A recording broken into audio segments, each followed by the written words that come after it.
Vice Chair of the World Climate Research Programme's Joint Scientific Committee, and welcome to this event on emerging climate risks and what will it take to limit global warming to 2 degrees.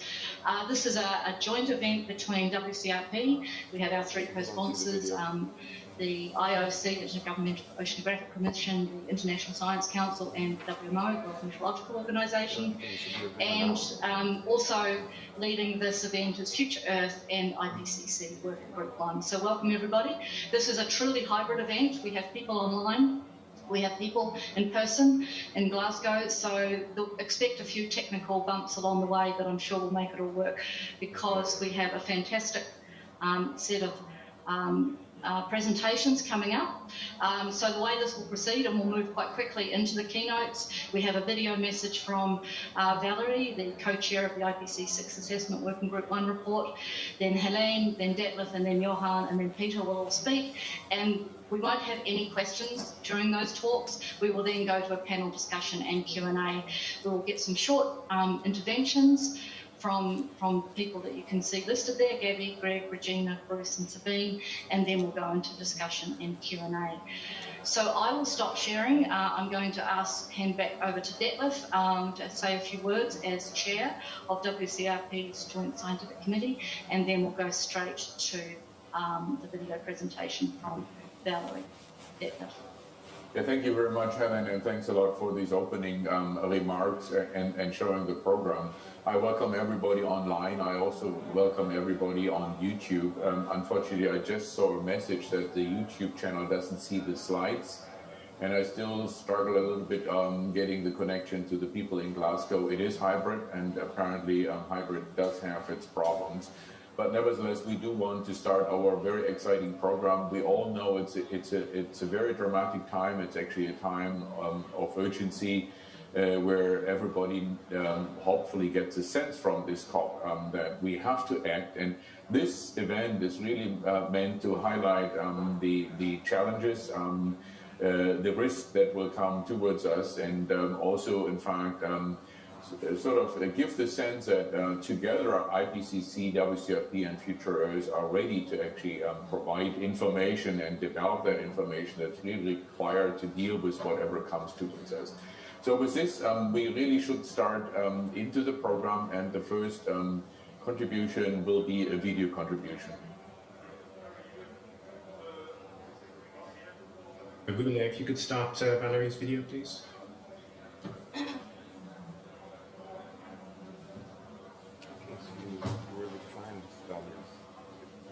She had a video actually. That was okay.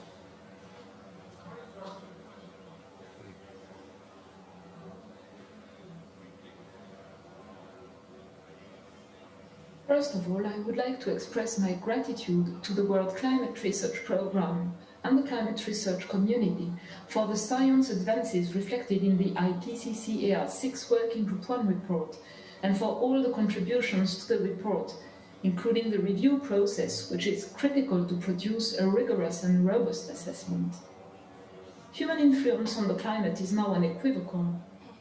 The report has been designed to enhance the integration between climate science knowledge and its relevance for mitigation. A major scientific advance reflected in the report is the reduction of the long-standing uncertainty range for climate sensitivity. And this arises from the broad agreement across multiple lines of evidence, including paleoclimate information, as well as climate feedbacks and their dependence on climate state. For the first time in an IPCC report, the assessed future change in global surface temperature consistently combines scenario-based projections with different approaches based on observational constraints and the updated assessment of equilibrium climate sensitivity. As you know, our best estimate is that averaged over 2021 to 2040, global surface temperature will reach 1.5 degrees Celsius. And if greenhouse gas emissions just stay close to today's level during a few decades, a level of 2 degrees of global warming would be exceeded by around 2050. The near-linear relationship between cumulative CO2 emissions and the global warming they cause implies that limiting human-induced warming requires limiting cumulative CO2 emissions, reaching at least net zero CO2 emissions, along with strong reductions in other greenhouse gas emissions. Strong, rapid and sustained reductions in methane emissions would also limit the warming effect resulting from declining aerosol pollution and would improve air quality. This highlights the short-term benefits of ambitious mitigation in terms of public health. The report also contributes to understanding climate-related risks through the assessment of relevant climate information, including climatic impact drivers and low likelihood, high impact outcomes. The framework of 30 different climatic impact drivers is used to describe physical climate system conditions, means, events, extremes that affect an element of society or ecosystems. Human-induced climate change has already altered the profiles of climatic impact drivers, with shifts in magnitude, frequency, duration, seasonality and spatial extent of associated indices. With further warming, every region is projected to increasingly experience concurrent and multiple changes in climatic impact drivers.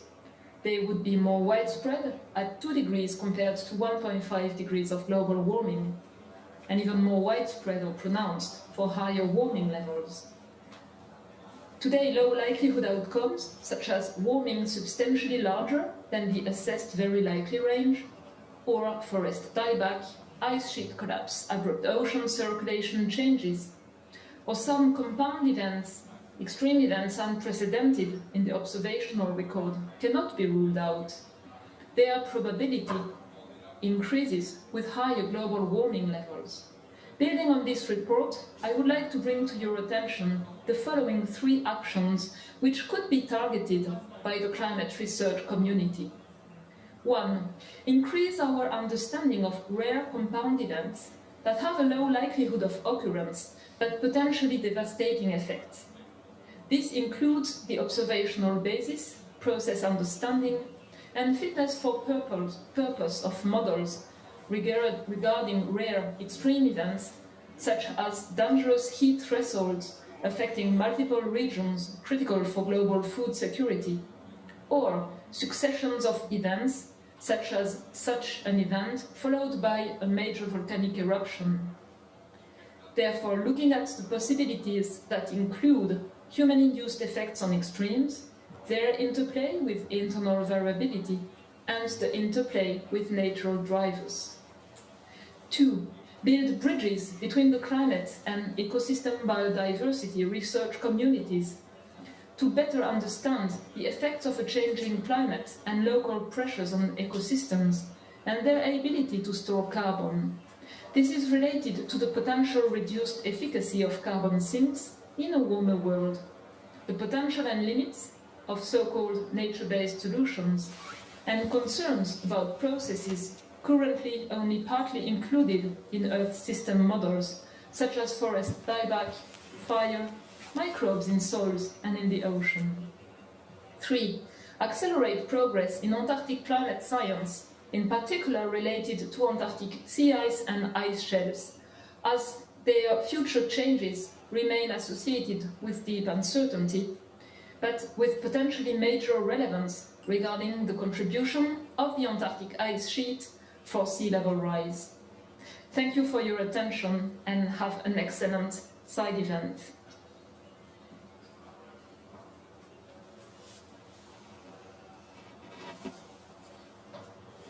We'll now go across to Helene, who's on the ground in the pavilion in Glasgow. But just to say that I should have mentioned that Valerie would have very much liked to have given that in person, but she had another important meeting, important for our science as well, to go to, and so we're really grateful for her taking the time to record that message.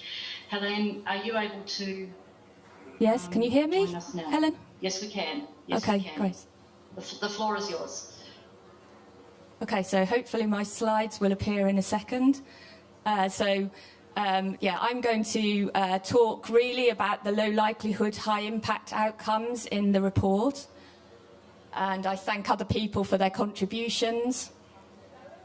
So as Valerie talked about with the temperature time series, As most people are aware, the global surface temperature is now 1.1 degrees above pre-industrial. And if we look at the future projections, unless we have deep reductions in carbon dioxide and other greenhouse gases, it's very likely that 1.5 and 2 degrees C will be exceeded in the 21st century.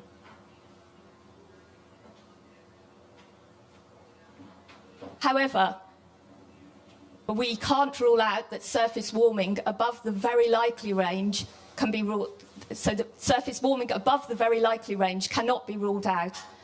So if we look at a distribution, the very likely range covers the 5 to 95% part of the distribution, and there's therefore a 1 in 20 chance that that the surface temperature will exceed the likely range. This becomes much more likely in the case of ECS values, which are higher than at the high end of the assessed range. If we look at the high end, these low likelihood, high warming events, we see that you would cross the 1.5 degrees warming level and the 2 degrees warming level much earlier in the 21st century.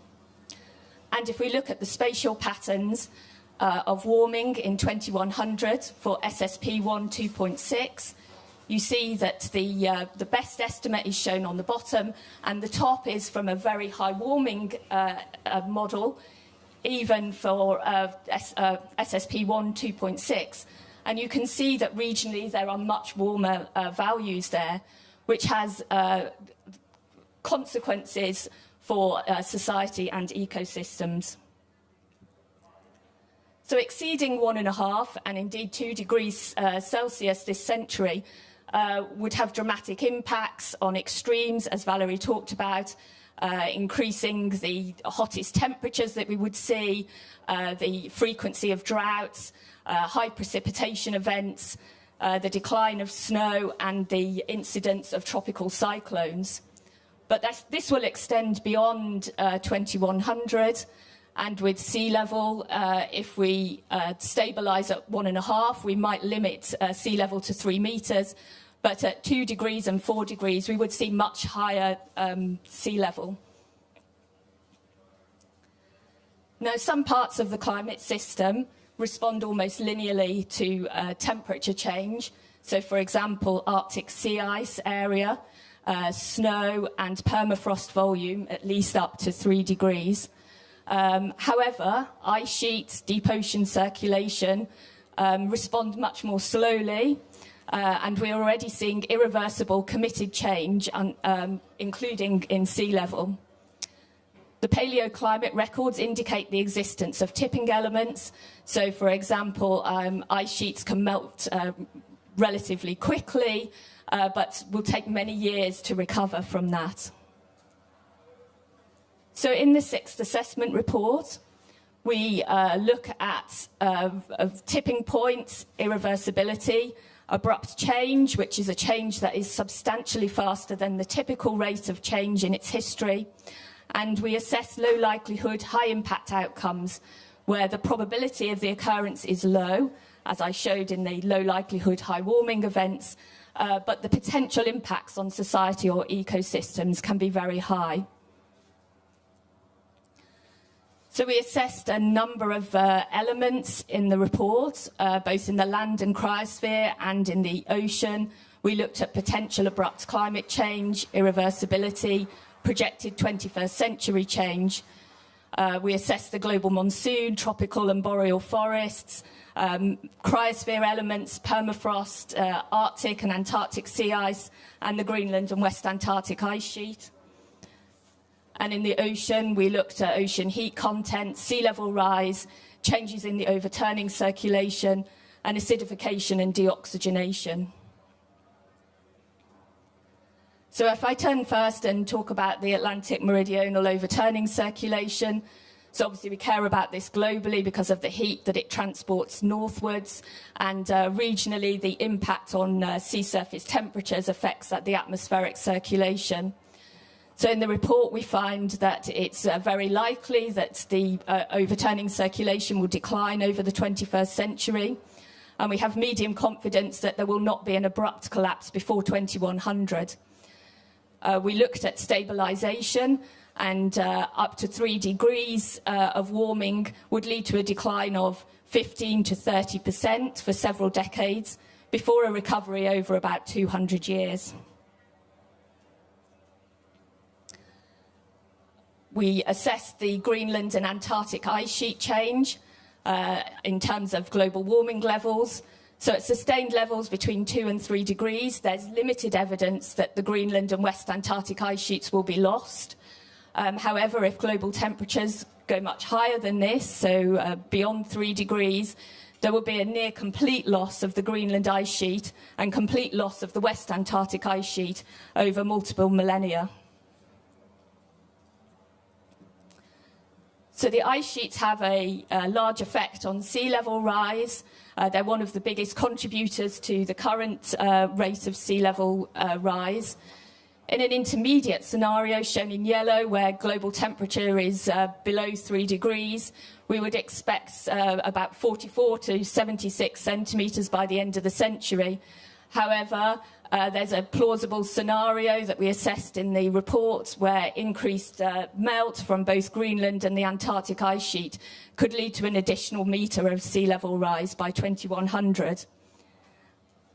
And looking even further beyond this, out to 2300, we assessed that with low greenhouse gas emissions, sea level rise could be limited to 3 metres. However, if we follow very high emission pathway, it could be as high as 7 metres.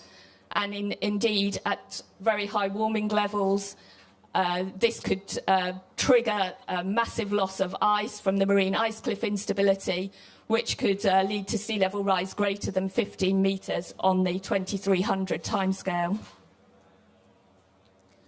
So to turn to biogeochemical tipping points, in the report, we find high confidence that the response of the biogeochemical cycles to anthropogenic perturbations can be abrupt at the regional scales and indeed irreversible on decadal to century timescales, and high confidence that the probability of crossing these uncertain regional thresholds for severe fires and forest dieback will increase with climate change.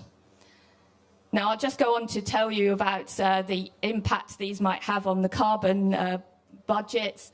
So we assess the maximum carbon release and the maximum rate of change in tropical and boreal forest dieback and emissions from permafrost, and compared these with the current rate of increase of carbon dioxide and the cumulative carbon dioxide emissions from the full range of the SSP scenarios. And so we find that although the biogeochemical feedbacks are significant, they're very unlikely to be as large as anthropogenic forcing. So I think the main message that I'd like you to take away from this part of the presentation is that low likelihood outcomes cannot be ruled out, and they really need to be considered as part of the risk assessment of future change. We've shown in the report new lines of evidence, an improved assessment of change, of rates of change, high warming storylines, which are those associated with global surface temperature levels above the upper band of the assessed very likely range, cannot be ruled out. And it's virtually certain that global mean sea level will continue to rise through the 21st century, but deep uncertainty in ice sheet melt rate and sea level rise at global warming above 3 degrees. We looked at the Atlantic meridional overturning circulation, and we give medium confidence that there won't be a collapse this century, but that it's very likely to decline. And there's more work, as Valerie mentioned, to do in looking at biogeochemical tipping points, but we point to the fact that it increases uncertainty in the 21st century emissions.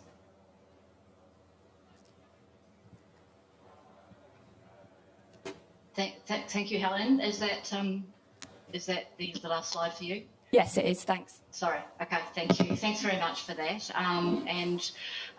We will now move straight to Detlef's talk, and so if you can stop sharing in the pavilion, that would be great, and Detlef will share his screen. And just to note that Helen joined us as one of the authors on the Working Group 1 report on Chapter 9 at Valerie's invitation. Detlef, over to you. Thank you. I hope you can see my slides. We can. So let me actually go straight into the topic. We are talking here about emerging climate risk and what it will take to actually limit the global warming to 2 degrees or better. And we already have heard a couple of details from Helen right now and from Valerie before. And so before I start, in fact, my contribution, I just wanted to remind everybody who might not be so familiar about the World Climate Research Program, and this is a contribution from the World Climate Research Program. It leads the way forward in addressing frontier questions related to the future of the climate system, in particular questions that are too important and complex to be tackled by a single nation, agency, or discipline alone. And so it's really organizing, coordinating the international climate research. And the vision of the World Climate Research Program is a world that uses sound, relevant, and timely climate information and science to ensure a more resilient presence and sustainable future for the humankind. And the science that we are planning to do, the urgent activities that are required of the next 10 years are published in our strategic plan. I do not want to get into details, but whoever would like to actually learn a bit more can find this under the link that is provided here or go to our website. Now, it's clear we are talking about global warming, and we just heard about what we anticipate or can anticipate end of the year. I think it's important to realize global warming is already taking place. So the last 6 years have been the warmest in the history. We just have heard the biggest problem is the increase, or the cause for this, the increase of greenhouse gases, CO2 definitely being the biggest one. And despite COP21 and the decisions being made, the reduction in the emissions had not been taken place. The greenhouse gas keeps rising up, also during or with a brief intervention during COVID-19. And to limit global warming to well below 2 degrees above pre-industrial temperatures required a dramatic reduction to CO2, really a dramatic reduction, as we will see also a dramatic transition of the society, because at this point, limiting the global warming to 1.5 degrees appears not plausible. I mean, it's just not in stock, and given the emissions that we continue to do. The potential pathways for future global emissions imply temperature will rise above 1.5 degrees. And as I said, we really need to face a dramatic transition of society if we want to reach the goal of limiting temperatures even below 2 degrees. The situation is shown here. This is actually a figure out of the 1.5 degree special report, IPCC report. If we actually follow the trajectories, and Valerie alluded to this already, in 2040 we will actually surpass 1.5 degrees, and of course, depending on the future emissions, this will continue to rise. I think the other important part of this figure is that it's not just CO2 we are talking about. There are other greenhouse gases, and at the end, it really requires to limit all greenhouse impact gases to reduce this, including methane and so forth, if we want to reach our goal. Now, limiting global warming to below 2 degrees required really an unprecedented transformation of society, and that includes and will include, it needs to include technology revolution and effective negative emissions technologies, because otherwise we will not be able to reach this goal.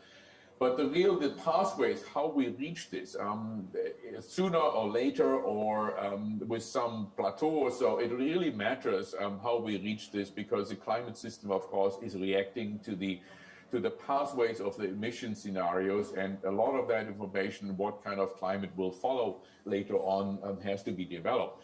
Now, climate change is taking place, and we are approaching 1.5 degrees soon. There are many risks that actually come along with this temperature rise. And this risk does not start with 1.5 degrees. We see it already: droughts, heavy rain, flooding, heat waves, extreme fires, coastal inundation. Many of these signs we already see now. In fact, in Germany, we were hit recently by a dramatic flooding, as you all will know from the media, and wildfires and many other events take place. So these are just examples of what is already occurring. And we should recall we are at a 1.1, maybe 1 degree level. If it comes to 1.5, all what we see now will in fact even become worse, and we really have to face a mitigation problem and an adaptation problem. We cannot just talk about one. And this is where Future Earth and WCRP stand ready jointly to work on defining the information or developing the information that we require, recommending solutions that society has the climate knowledge and information needed to develop the climate solutions and for reaching UN sustainability goals. And of course, number 13 is very much related to climate, but there are others that are concerned with what we are talking about here. And so from the WCRP standpoint, what we really will develop is really approach very important topics, develop information that is required for climate information, predicting Earth's system change, about various different aspects, climate interventions, really developing knowledge of what that could mean, not really recommending it, but really developing the knowledge, developing the knowledge that we require to deal with tipping points, and when we reach them, what are tipping points, and so when do they come into effect. Also think about the long-term climate changes and the risk associated with it, the safe landing climates.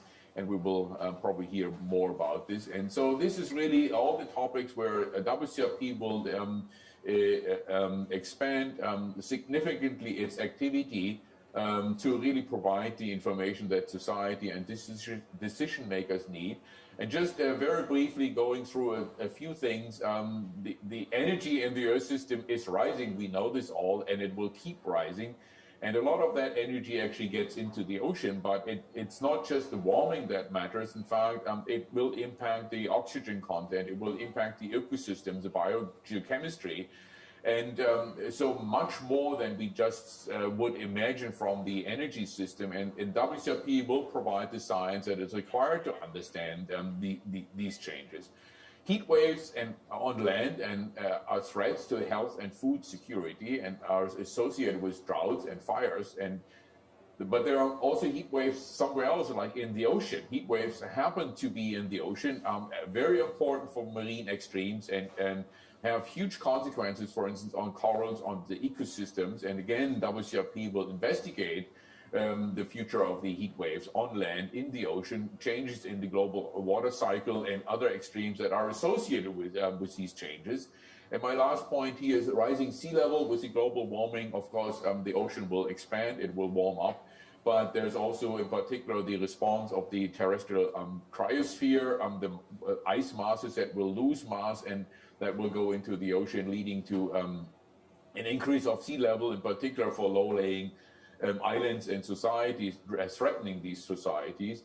And WCRP will investigate these changes, in particular what will happen to Antarctica, because Antarctica at this point is the biggest uncertainty and the biggest threat in terms of sea level, and this is where we really need to expand our science. And so in terms of required actions, and this is my last slide, we really need to expand our process understanding of the entire system, from the global scale, but getting to smaller and smaller scales, especially on small local scales, including climate extremes and risks. We need to improve regional to local climate change information, and that requires an even better observing system and even better modeling capabilities, that all these small-scale processes are involved, and we will be able to provide more skillful climate predictions from the weather scale to actually millennia. And finally, improve the bridge to stakeholders and decision makers, involving a joint approach to climate problems, And again, mitigation and adaptation need to be part of the solution findings. And we really need to deal with the climate problem together, the stakeholders and the climate research community together to really develop the solutions that we need to develop over the next 10 to 20 years. And with this, thank you, Helen, back to you. Thank you very much, Detlef. And because we are running behind, I'm now going to hope that we can go back to Glasgow and hear from Johan Roxholm from Future Earth and Director of Potsdam Institute for Climate Impacts Research. Are you there, Johan? Yes, I'm here. I hope you can hear me. Excellent. Yeah. Yes, we can hear you, and hopefully someone will be loading your slides as we speak. Yeah, thanks, and good morning, everyone. When the slides come up here, what I want to do is basically to connect together to Valerie's, Helen's, and Detlef's talks here, and I think it's, or hopefully it's becoming very clear to all of us that we have a tremendous conundrum in front of us. On the one hand, we have more science than ever before showing that even at 1.5 degrees Celsius, we are facing major irreversibilities, increased extremes, really big challenges for communities, societies, the economy, the world. But at the same time, as Detlef pointed out, we're so close that we're very likely to miss that target, at least on the short term. And the question is, can we cope with this, given that we have so much support now that 1.5 is not a compromise number from political negotiations? It really has a very strong scientific meaning for our future on Earth. And we're following the 2.7 degrees Celsius pathway, as you know, from the latest update, all the nationally determined contributions of the countries gathered here in Glasgow. 2.7, as Helen pointed out, is a level of global warming that we cannot even say scientifically that we are able to manage. In fact, it is the global mean temperature on Earth we haven't seen on Earth for the past 4 or 5 million years. Just over the past 3 million years, the latest scientific findings, not in the IPCC, because it's the first time a climate model is able to reproduce the entire glacial interglacial cycling over the entire quaternary geological period, shows that we never passed 2 degrees. This is run with a climber model at the Potsdam Institute, and this just gives us a reminder that the corridor of life on Earth is very narrow. The warmest point seems to be not even approaching, just approaching 2, and cold points, deep ice ages, is somewhere between -4 to -6 degrees Celsius of global mean temperature. So we're truly, outside of the range of anything that gives us confidence of how we can manage this. So the urgency point that Detlef pointed out has very strong scientific support. In fact, I would argue that the AR6 is the most significant scientific platform of evidence we've ever had.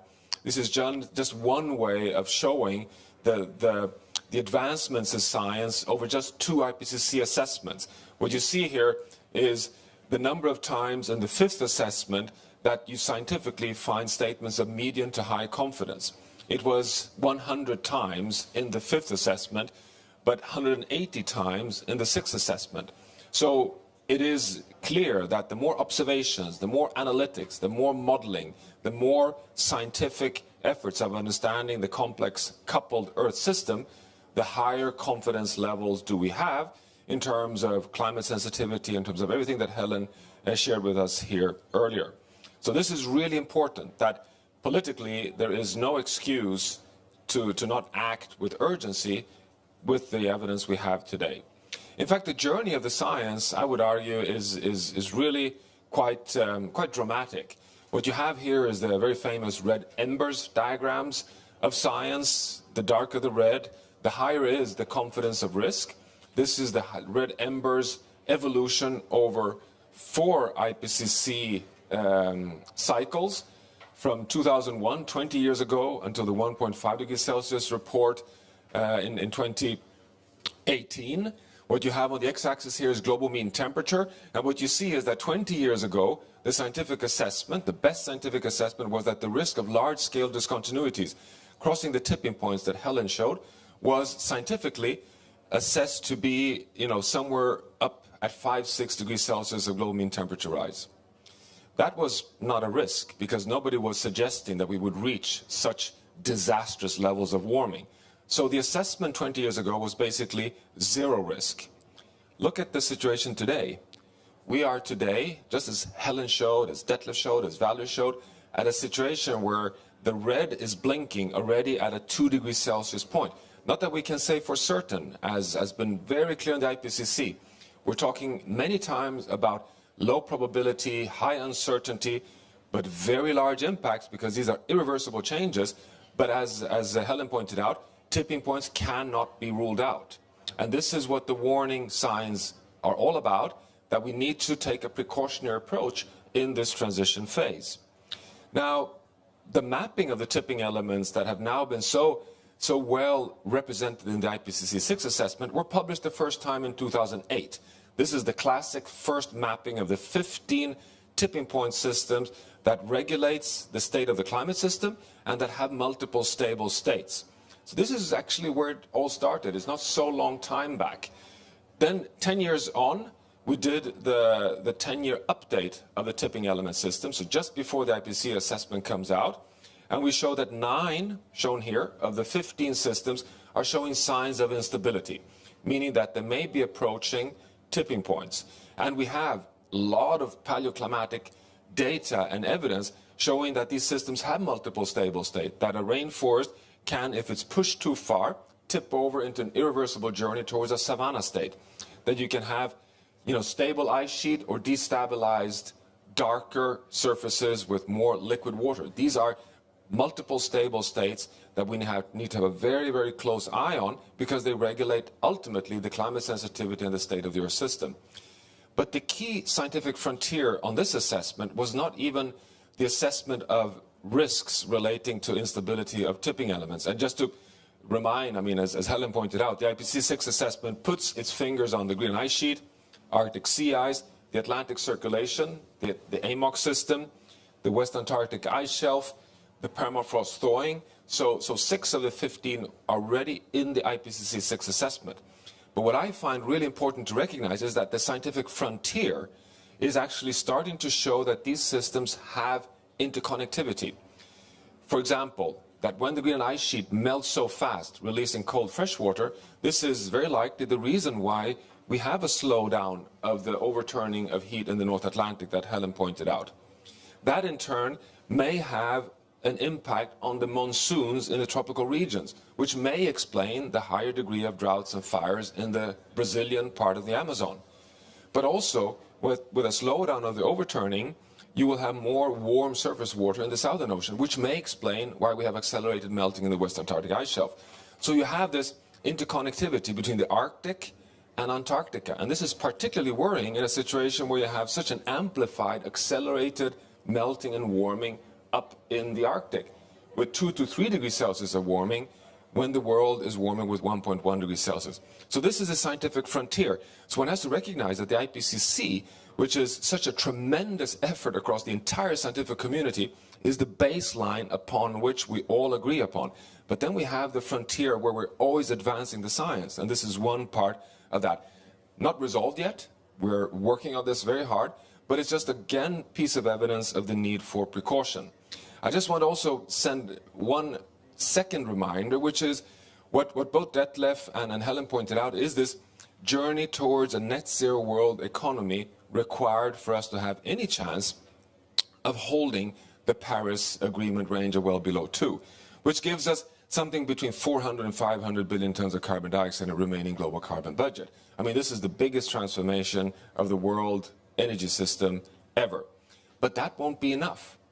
That is what is so important. Helen pointed out this risk of us shifting biochemical cycles in the Earth system, and that they may not, if they tip, be such a large emitter as the anthropogenic emissions. However, one should remember that they are carbon sinks today, that intact nature on land and the ocean absorb in the order of 56% of our emissions of greenhouse gases. Shown here is the negative emissions on land and in the oceans. Now, the dramatic message, if you really dig into the climate models, is that the only reason why the IPCC provides us in the world with a remaining carbon budget of roughly 400 to 500 gigatons is that the models assume that the carbon sink capacity in intact nature will continue. It will continue. So not only are we assuming that biological systems will not cross tipping points, we're also assuming that the stocks of carbon in forests, in soils, in wetlands, in permafrost remain reasonably intact over the next 50 years. That is quite an optimistic assumption because it means we need to invest in conserving the remaining intact ecosystems. So this is a message in Glasgow. It won't be enough to decarbonize the energy system. We have to have a full transformation of all the components in the Earth system. But just the journey on energy is, as you know, tremendous. This is what happens for the US, the European Union, and China if they are to deliver on their pledges that they have brought with them to Glasgow. Just look at the pace. I mean, we're talking about racing to zero. And now we need every country in the world to do the same. What is India doing? Russia, Indonesia? So this is why it is an urgency point, that is what is on stake here. And at the same time, we need to maintain and secure all the sinks and stocks in the living biosphere. I just want to close by reminding you that, you know, this is a science session we have here today. We're all gathered here as kind of concerned, engaged persons in this transition. But we got a very, very important result in an opinion poll we just carried out a few weeks ago, which actually surprised even me, who've been working on the kind of tipping point work for so long. We did an opinion poll with all the G20 countries across the largest economies in the world, asking the question, not if you are concerned about climate change, not if you trust climate science, but the question, for the first time, are you concerned of the risk of crossing tipping points? And can you imagine, 73% of the respondents answered yes. We are concerned about tipping points. We're concerned about irreversibilities and long-term commitments. I would argue personally that this is exactly what the youth movement is really concerned about, that we're handing over a planet that irreversibly is moving, drifting away from a livable state towards a less and less livable state. Not that we're crossing some catastrophic threshold, but that it's just sliding in the wrong direction.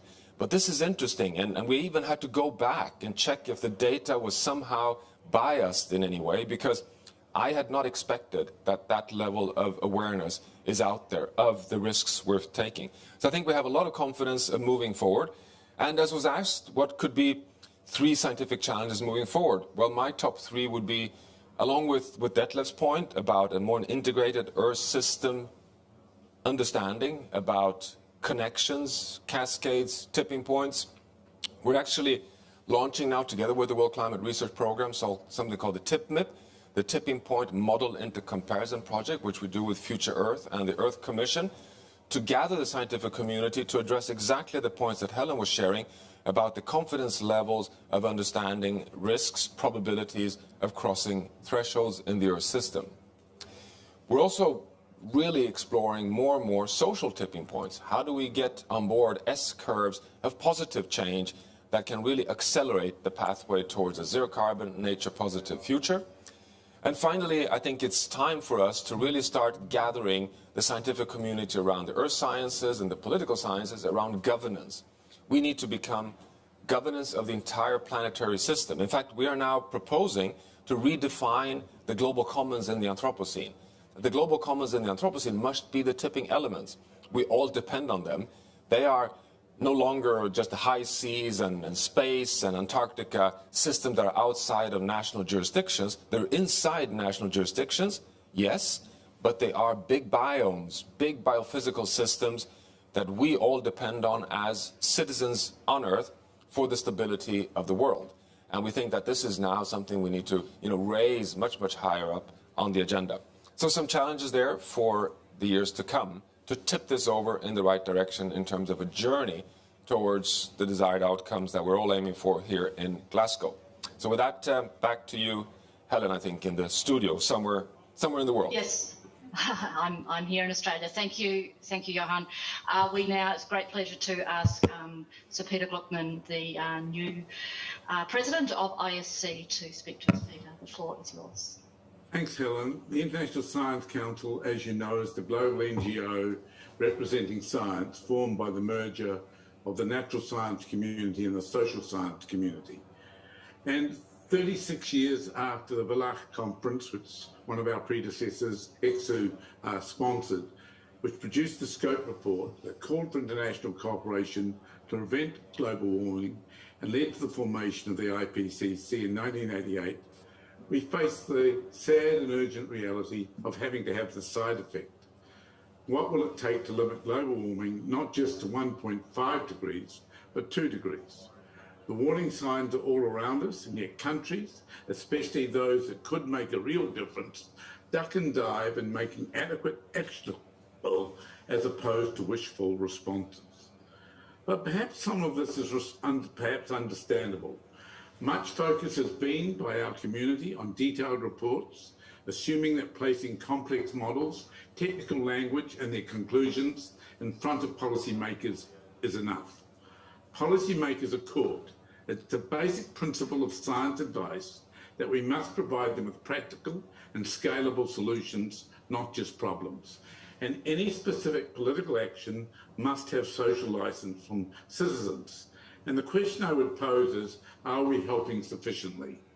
As a person who worked at the Science Policy Society interface, I'll suggest 4 considerations that we could take into account to accelerate progress. Many partial technological solutions already exist, but some of the obvious solutions involve trade-offs that many are not prepared to make. For example, the use of new technologies to reduce the emissions coming from agriculture and food production. And we must address this issue of how to get social license. Secondly, citizens and countries will need to make major changes in the way they live their lives. This requires the use of social sciences to understand and address why policymakers and citizens alike see the problems as conceptual, with solutions lying elsewhere or only in future technologies. Of course, while we need these, we cannot wait. Everyone has to accept that trade-offs will be needed, and trade-offs in complex systems affect different stakeholders in different ways. This is not just about how the global north and global south debate who pays for 200 years of industrialization. The real trade-offs occur at the micro level.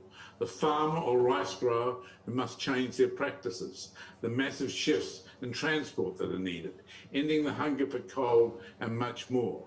What incentives will be needed to achieve these micro trade-offs? Do we need individual carbon credits, for example? Thirdly, we need a better understanding of how collective decisions are made and how risk analyses are perceived. The science community and the activist community have got louder and louder and over the last 33 years. But with exceptions, the political responses remain relatively impervious, with solutions largely relying on deferred actions or new technologies. We need to take greater account here of the psychologies that impede us from hearing warnings until it's too late. And there are many lessons here to learn from COVID.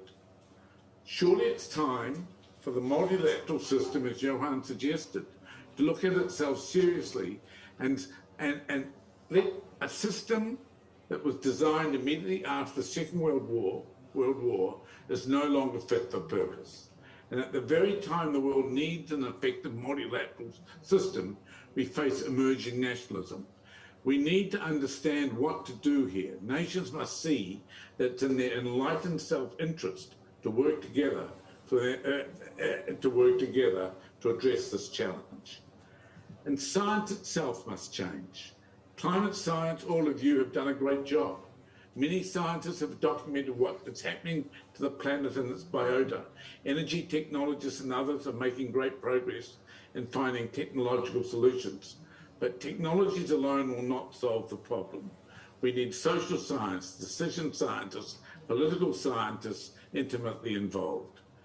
Business as usual approaches to science and science funding are not commensurate with the timeline for achieving this challenge. A major qualitative and quantitative step change is needed. It requires much broader and bolder engagement and commitment from science funders, decision makers, philanthropists, governments, the private sector and civil society. Yet, funding systems remain siloed and largely developing in the national interest. We need true transdisciplinary approaches so that all the countries of the world are engaged in and can benefit from our knowledge. Later this month, after a year of consultation, the IFC will announce a global commission to try and develop a mechanism for addressing these knowledge gaps with actionable knowledge. We're determined to help address this immediate challenge of how to get greater political and social involvement in what you as the climate scientists have already demonstrated so clearly. Thank you. Thanks very much, Peter.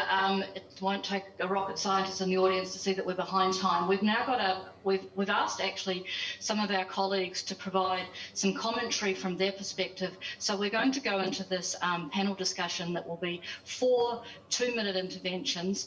What we want to get out of this event is actually to collate some key messages and key actions. And so I think we've got those clearly from our keynotes. So without further ado, we will go over to the panel component, and I will ask so the order will be, we'll have Gabby Hegel, who's the co-chair of one of our WCRP Lighthouse activities, and then Regina Rodrigo, because I don't believe Greg Flatto has been able to join us, and then Bruce, and then Sabine. So Gabby, the floor is yours. Thank you. Morning, thank you. So I don't want to add too much. The previous speakers have highlighted the challenges very impressively. I would like to point at the Safe Landing Climate's Lighthouse activity of the WCRP, which has been developed recently into a science plan.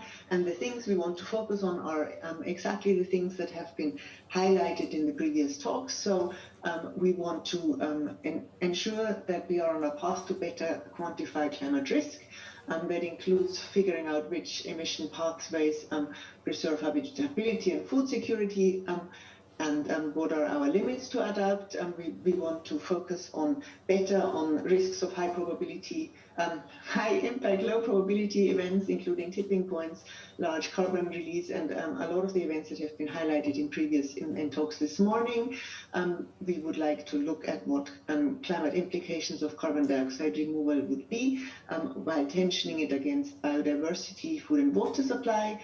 We would like to be better able to determine risk from a long-term redistribution of water, including the human impact, the direct human impact on water, like extraction, and particularly focus on the sustainability of glaciers and tropical rainforests. And then lastly, on coasts, what is the level of sea level we can adapt to, and what is its irreversibility. And the tools we want to address these challenges with are modeling much better the interactions between various Earth system components. How is the carbon cycle impacted by extremes, vegetation change?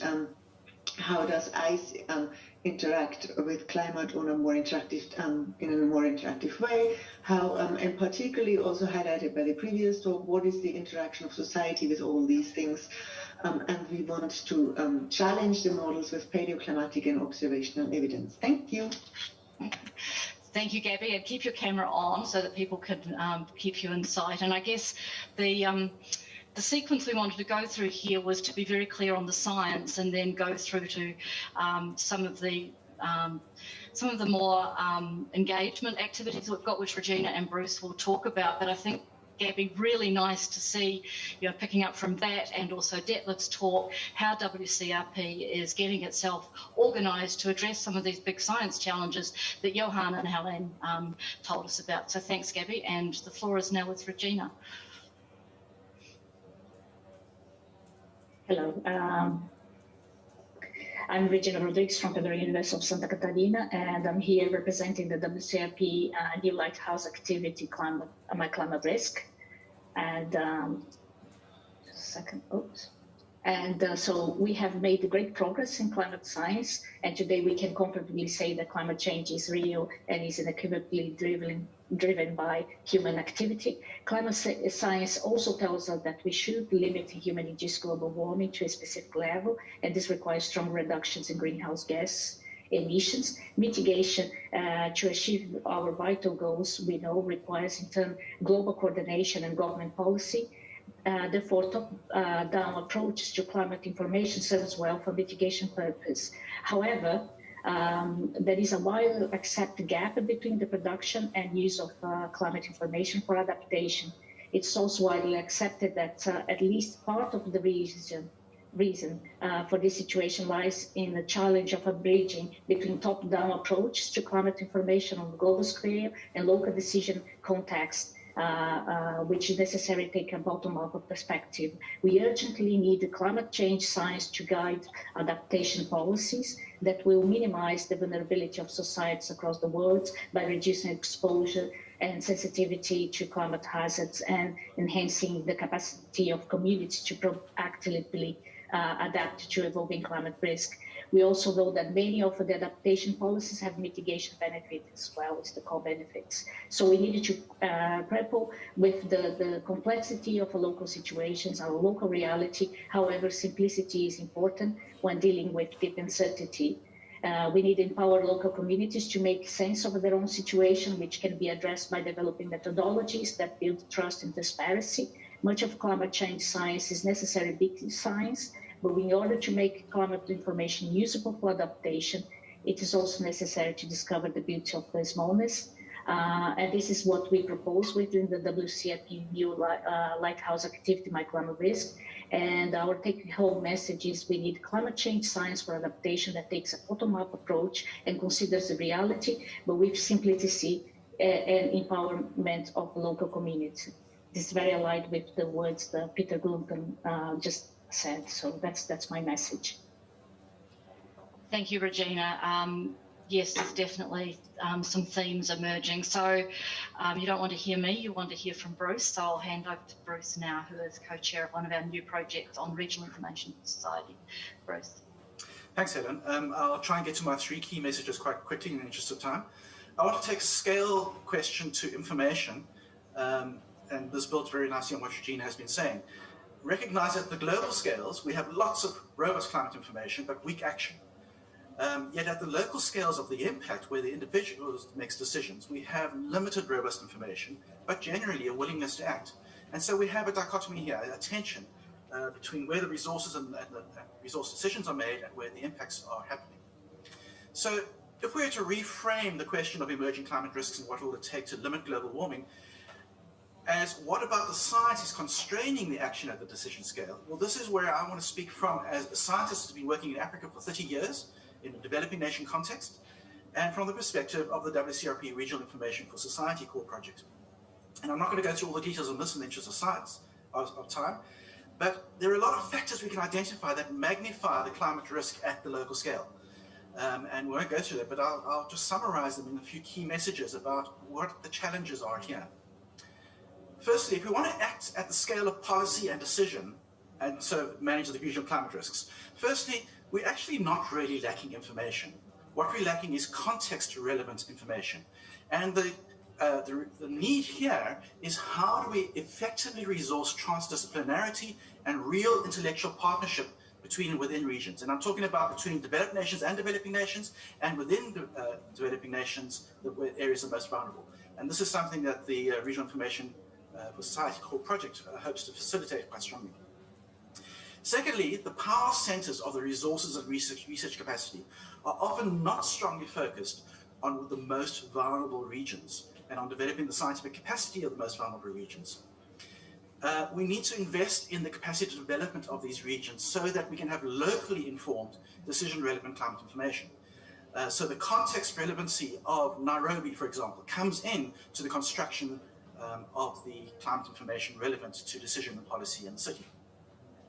And then thirdly, we have a diversity of information sources from global models, regional models, and other sources that really confound the message and weaken decisions at the local scale because there are contradictions and differences between these. So we need a strong research thrust on how do we reconcile these contradictions that are dependent on the method you choose for generating your climate information, and then evolve the communication modalities and practices that take this information into the context relevancy of decision makers and policy. Thanks. Thank you, Bruce. And I hope that we're seeing some addressing of some of the challenges that I think Peter threw out to us in his keynote address.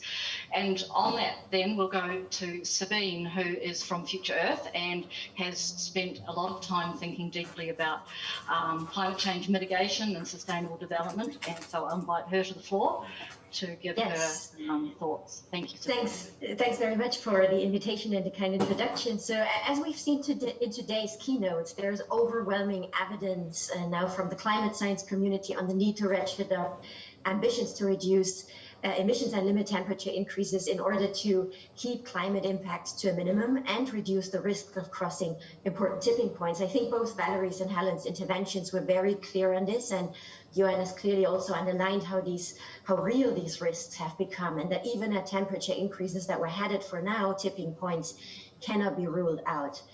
In order to reach the ambitious goals that we've set ourselves in Paris, the IPCC special report on 1.5 degrees global warming and also subsequent assessments have shown that we need to bring emissions to net zero by mid-century. Clearly, we're late with getting on track for this, so Detlef was very outspoken on this in his keynote, and COP26 will be key for working on this. There are a lot of elements of the transformation that several speakers have already mentioned that are very clear to us, including exiting the use of fossil fuels, stopping deforestation, reducing emissions from land use, as also Johannes pointed out. However, apart from these obvious steps, there's now also an urgent need for a discussion on how much we can reduce residual emissions on time and how much of the CO2 that will still be emitting in the process will have to be cleaned up from the atmosphere again. In most 1.5 degrees and 2 degrees scenarios, CO2 removal technologies already achieve significant scales by 2050, with up to 20% of today's emissions being removed through bioenergy coupled with carbon capture and storage, and up to 25% through reforestation and agricultural measures. This is no longer about mopping up a bit of CO2 at the end of the century with plenty of time to prepare for it. These are things that we'll have to get our heads around very soon. And clearly, further delays in climate change mitigation will only increase this dependence on carbon removal.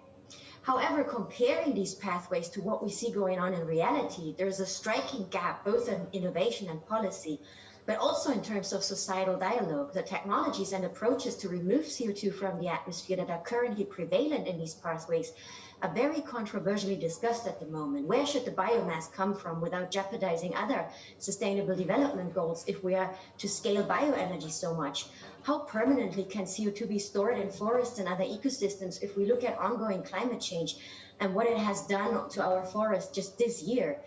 What can be other approaches such as direct air capture, enhanced weathering, biochar, and other natural climate solutions? What can they contribute to come up with a more resilient removal portfolio that minimizes risks to other SDGs? And will the mere ability to remove CO2 be a disincentive to ratchet up emission reductions in the short term? Just these few questions that I want to put out there make very clear how urgently we need to have an agreement around residual emissions and how we can address them with CO2 removal. In the short term, it's about monitoring and certifying removals. It's about innovation funding and pilot projects. In the medium term, a clear governance structure is needed, where concerns about moral hazard can be addressed by starting out with separate quantity targets and incentives for removals. And in the long term, a comprehensive carbon pricing architecture can help to reward and finance carbon removal while charging for the remaining carbon emissions. Putting on a wider lens than just carbon will be key here, and will need to accompany a carbon-focused policy architecture with safeguards and regulation that ensures sustainability across the full range of sustainability concerns. And in this context, I did like Peter's intervention on the role that science can play here, and especially his note on the need of filling the knowledge gaps with actionable knowledge. So with that, I'd like to close. Thanks. Thank you, Sabine. And we will have to, I'm going to pass back to Detlef. We will have to close it imminently before the streaming service ends. But a key theme that I see is the need to bridge gaps, whether that's between different kinds of science, but it's also with our communities, the people on the ground, as Bruce said, but also between science and the people that are making the decisions. But I really want to thank quickly everybody for their presentations, but I better not take our precious time. I want to hand back to Detlef to end this session. Thank you. Back to you, Detlef. Yeah, thank you very much, Helen, and thanks everybody who actually did speak here today and all the people who actually listened from outside. I think it is clear from all the contributions how urgent the problem is, the climate change problem, but that it's also a problem of mitigation and adaptation together. We cannot deal with one alone. And I think every contribution here provided very important messages and comments that just for everybody, we will actually collate and put together as a statement from this brief event here, but that everybody can read it afterwards. And I think a very important message that came out from Peter and others about this actual information that, of course, Future Earth and WCRP has its mission to develop. But what Bruce already in particular pointed out, we really need to go to the local scale where the decisions are being made. And I think providing the information there might in fact speed up the whole process. And that's what in the US people call where the rubber hits the road. We really have to get to that point where the societies need to act and will act and provide the information there. And with that, maybe we close the session. Thank you very much. Apologies for being over time, but apparently it's so important a problem that, of course, we can speak forever.